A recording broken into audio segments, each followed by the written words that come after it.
In today's video, I'm going to teach you how to add a new slide to your presentation in Google Slides. Whether you're crafting a business presentation or preparing for a class project, being able to insert new slides efficiently is an essential skill that ensures your ideas flow smoothly and your content is well organized.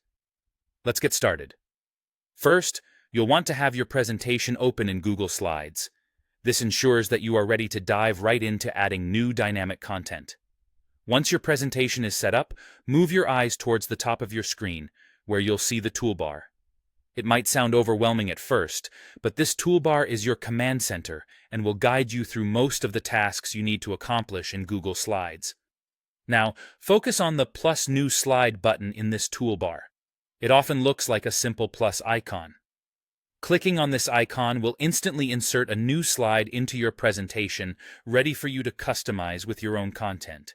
But wait, what if you want your new slide to have a particular layout right from the start?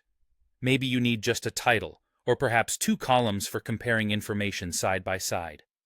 This is where Google Slides flexibility comes in handy. Next to the plus new slide button, there might be a small downward arrow. Go ahead and click on that arrow.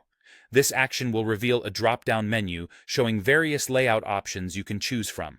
Select the layout that suits your immediate needs.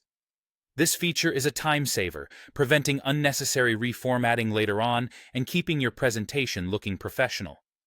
Let's explore a couple of alternative methods for adding a slide, just in case you like having options. Another direct approach is to navigate to the menu at the top of the page and click on Slide. From the drop-down menu, select New Slide. This method offers the same outcome, but is particularly useful if you prefer using a menu-driven interface. For those who work well with visuals, you might find the slide thumbnail pane on the left side of the screen more intuitive. Here's how you can use it. Right-click in this pane, precisely after the slide that you want your new slide to follow, and then select New Slide from the context menu that appears. This method offers a quick way to pinpoint exactly where you want your new slide to appear and seamlessly integrates your slide into your existing presentation flow.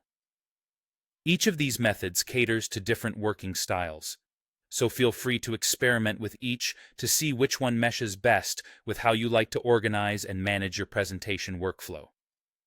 Now that you've mastered adding slides, you're well on your way to creating a comprehensive and engaging presentation. Happy presenting!